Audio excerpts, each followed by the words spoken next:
I think our guys are excited, and at the same time, they know they've got to get a lot better, and the film shows that.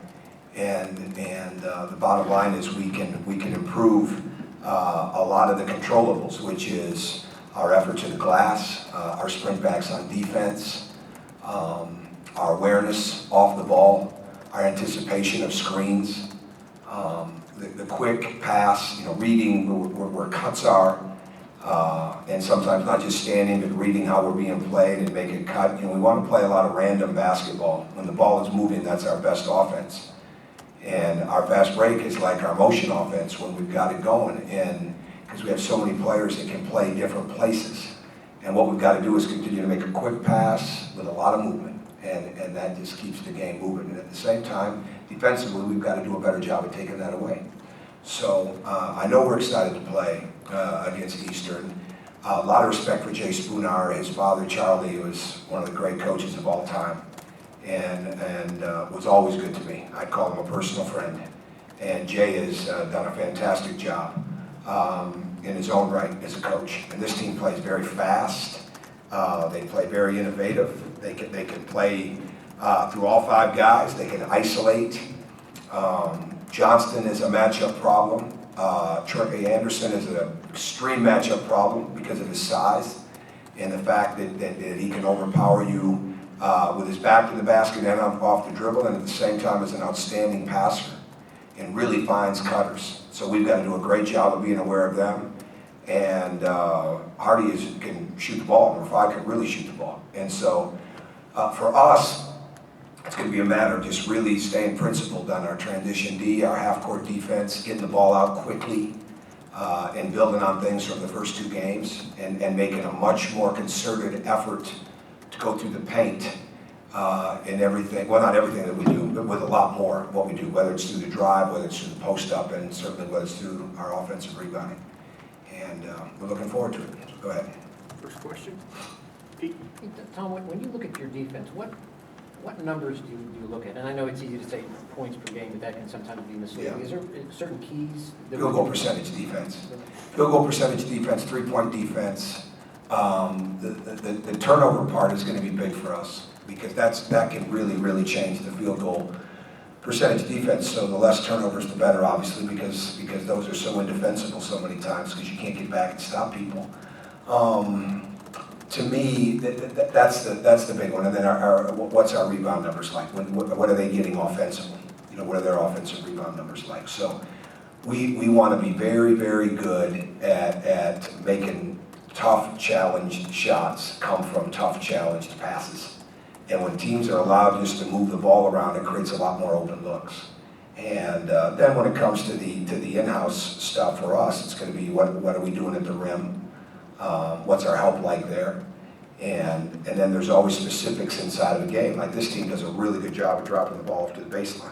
So we've got to make sure that we're really good at taking away that element of their offense. So, but really, our turnovers, their offensive rebounds, but first and foremost, field goal percentage defense and our 3-point defense. The point differential is a huge one. Point differential usually really plays out. And I think the year that we were number 1 for so long, I think we ended up 4th in the country in point differential. So I mean, that always bears out. But that's over a period of time. And then we certainly want to look at, in our in-house stuff, we want to look at how we are out of timeouts. We want to look at how we are on runs. We want to look at what our deflection numbers are, obviously, and grade those pretty heavily. Next question. Go ahead, Sam. Coach, you talked about, I guess, offensive rebounds. I guess from your guys' perspective, I think you had about 50% of the available rebounds on the offensive end in the exhibition games. What's kind of the key there? Well, we're not offensive rebounding the ball well enough, so I haven't really paid much of attention to those numbers other than the fact that we haven't got the foul line like we should in the first 2 exhibition games. But some of it is really getting guys to understand how active they have to be and whether we're back or whether we're at the boards. You guys know it's Ed's birthday, but on Saturday, right? Saturday. See, did everybody know that? I don't think so. See, we don't have a game, I'd bring a cake. Right. So Chuck Crab ate all his. I'll be at football if you want to bring one. I don't know if I'll be over there. Something like that might be. But I think that's the biggest thing for us on that. We can get a lot better there and a lot better with our blackouts. Okay, Go ahead. How much have you sort of emphasized the need to play physically, just maybe physically and attacking the ball physical and maybe blockouts? Just does this team maybe understand the need? Not to as play much as physical you more? think, because so much of it right now is about playing hands-free. So much of it. And even the other night, in the game on Monday night, I thought it was called differently in the second half than it was the first, even. Because I think the referees are getting used to it. I don't have an issue with that. So the days of, okay, let's go figure out how the game is going to be called, I think until everybody gets a comfort level referee-wise, all right, it's going to take some time for that, and obviously every game will be different. So you want to be physical on your blockouts, you want to be physical and legal on your screens, but places where you need to be really physical, you got to be really detailed and airtight with your technique. So to me, the biggest thing that we're trying to get better at is defending cutters, defending the ball, without being overly physical, because as soon as you put your hands in, a lot of times it's a foul, especially in the second half. So to me, where your physicality is really gonna show itself, and this is where we're getting stronger, but now we've got to play through it better, is are you really getting low? Okay, in football, it's pad level. All right, and in basketball, it's really getting those shoulders down. When your shoulders are high, all right, and you're bending at the waist, you're not going to be nearly as physical or nearly as quick and as athletic as you need to be. And so you got to get your body built up to be able to do that in the pace of games. So when you're low and you're playing with leverage, well, now you're a more physical team. But if you start to think you're going to win the game with your hands outside of deflections and activity with your hands, you're not, because it's going to end up being a free throw shooting show. So real balance there. And the film is important. We broke down a lot, even more so this week than what we even have now that we've had a couple games to get a feel for it. It's different when you're scrimmaging yourself, but when you start to get a feel for it from the other games, or from playing games, now that you've had the Big Ten referees, now we can start to even zone in even more on what we want to do, or hone in even more on what we want to do. I guess just to follow up on that, I've noticed you kind of chatting up referees at timeouts and things. Is that an effort to kind of get a better sense of what are you seeing? Sure. You know, how are you getting Yeah. through this call, this rule change, and do you feel more comfortable? I know it's only 2 games, but do you feel more comfortable for those conversations? Oh, yeah. I mean, there's a big difference between being upset about something and trying to get an understanding. And I think we're all in it together. I think the players, the coaches, the referees, we're all in it together in the sense of, because the rules have changed. And it's like the shot clock. Okay, it may not play itself out over 2, 3, 4, 5 games. It's going to play itself out over a period of time. And that's the same thing with the rules. So getting a feel from them on what they see, all right, getting some clarity, and trying to coach it that way. It is the most important thing, and I always appreciate when they do tell you what they see, and it's a lot different when you're telling them what you saw, right? So I mean, it's a lot more of a, I'm sure that'll come, but it's a lot more of a getting that understanding to help them even more at timeouts and at halftime. What does the film show you about playing Thomas and Max together at the same time? They've got it. They can continue to do a lot more.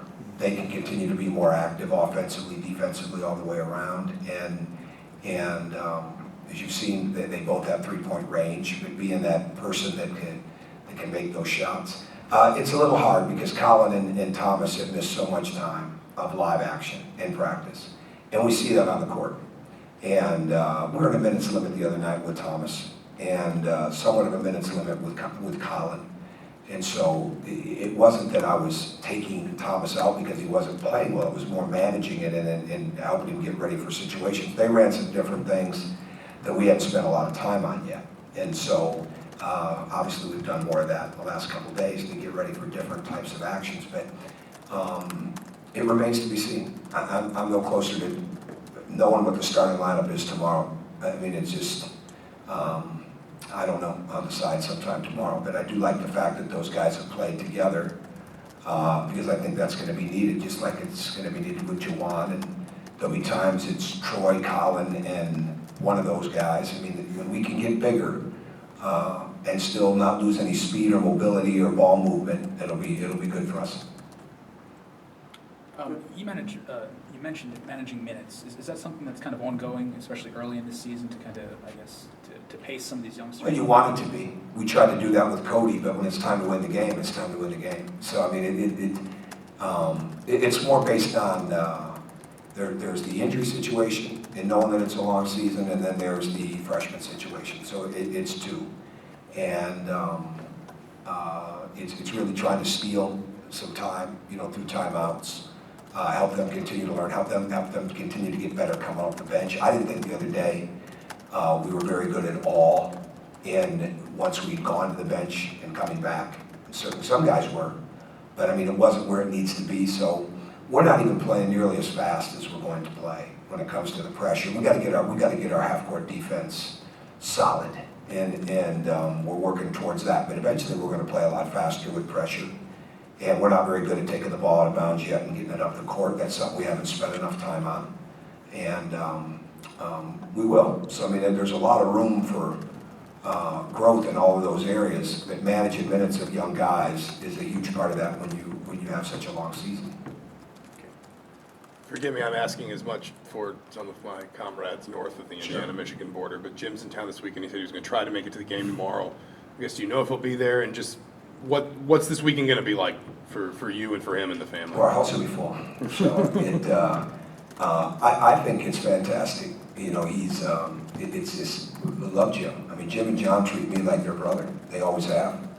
And we're almost 25 years in right now, 24, 25 years. So as far as me knowing them. But I don't know. I think a lot of it will depend on his schedule. I know his family will be there. There'll be other friends of the family that will be there. And if he's there, that's great. And if he wants to sit on the bench like he did before, he can do that. If he wants to sit behind the bench, sit at the scores table, whatever he wants. And we'll look forward to seeing him. We'll have our competition, he'll have his competition, and hopefully along the way there'll be some time to see each other as families. But I know Joni and our kids will get a chance to see his wife and children, and so that'll be nice.